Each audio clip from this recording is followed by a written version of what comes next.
pretty scary. Listen to this. I don't care what color you are, black, white, orange, purple. You need to fucking listen to this. I am the lab science director. I know a thing or two about food science. Now, what they have invented, when I say they, I'm talking about the genetic engineers, not only have they found a way to put these genetically engineered traits into food crops, they've now found a way to cause food crops to grow RNA fragments that can be specifically targeted like bioweapons to interfere with the physiological processes of targeted species that might eat the food. Now, this technology is called RNA interference technology. It's relatively new.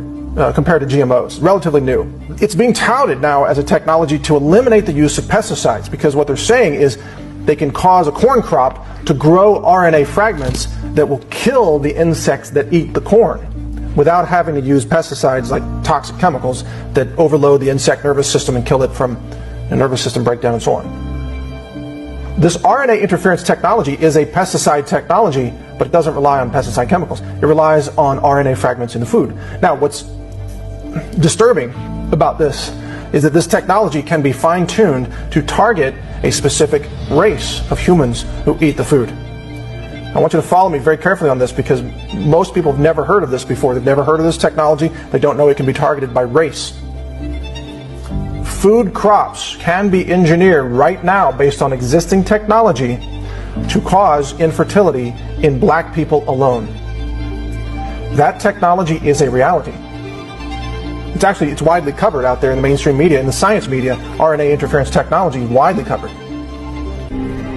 The government is at war with you.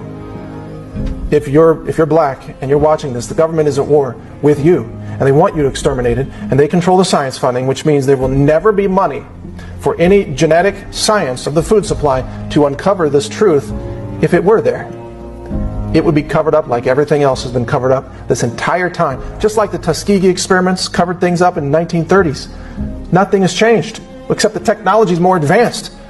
The covert technology is more covert. The number of vectors through which they can kill you and cause you to have no children, cause you to have spontaneous abortions, the number of vectors is increasing. You are being targeted. And like I said earlier, to some extent we're all being targeted. But black people are being targeted more than anyone else.